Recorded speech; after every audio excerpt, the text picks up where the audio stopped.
dahulu, pasalnya aktivitas pekerjaannya akan digantikan dengan kecerdasan buatan atau artificial intelligence. Dengan baik, dan tadi masih stuck di yang pekerjaan 9-5 yang bisa digantikan cepat. Ya karena saya aja udah gantiin Pak, maksudnya at least. Tapi kan biasanya teknologi seperti itu, perusahaan yang paling terdepan mereka yang ganti duluan tuh, yang lama telat. Saya apalagi di era AI ya Pak ya, sekarang tuh bisa banget belajar lewat internet. Dan itu yang saya terapkan, saya banyak belajar lebih banyak dari buku dibanding dari sekolah. Ini mungkin nggak bisa dipukul rata sama semua orang, karena semua orang punya passion dan kemampuan dan hobi yang berbeda-beda. Tapi ketika saya misalnya SMA nih, IPS misalnya, saya belajar akuntansi dasar Pak. Persamaan akuntansi dasar gitu. Sedangkan saya baca bukunya Benjamin Graham tuh udah setebal segini, udah selesai gitu pelajarannya. Dan jadi saya ngerasa kayaknya ini bukan tempat yang cocok untuk saya, tapi bukan untuk semua orang.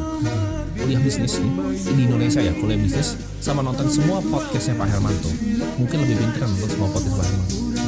Mungkin masih bisa ya Pak, kalau menurut saya sih, yang mungkin nggak bisa itu kedokteran, hukum, beberapa yang ilmunya praktis dan langsung dilakukan di lapangan ya.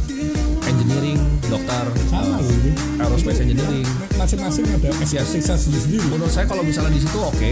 Cuman di luar yang itu kayak kuliah manajemen, kuliah bisnis, kuliah bisnis, kuliah yang bisa dicari dengan gampang, kuliah marketing gitu. Menurut saya itu nggak penting-penting banget kalau dilakukan sekarang, apalagi passionnya bukan di sana. Cuman bukan berarti pendidikan nggak penting. Yang saya bilang tuh sistemnya Pak. Dimana sekolah yang saya pelajari ketika saya sekolah ya dulu SMA, diajarin menghafal, bukan diajarin pemikiran kritis dan logika. Tapi kan saya waktu itu mau selesaiin masalah ini adalah yang saya mau selesaiin poverty Pak. Jadi yang mau coba saya tackle di hidup saya tuh poverty. Kenapa orang tuh nggak punya duit? Yang saya bilang kan itu sebenarnya tuh viral tuh, miskin karena G gitu kan. Karena menurut saya itu kalau orang bisa nggak punya uang itu karena mereka kurang ada ilmunya. Ada ilmunya pasti bisa. Orang seperti Pak Hermanto dikasih tempat manapun tanpa privilege manapun pasti jadi.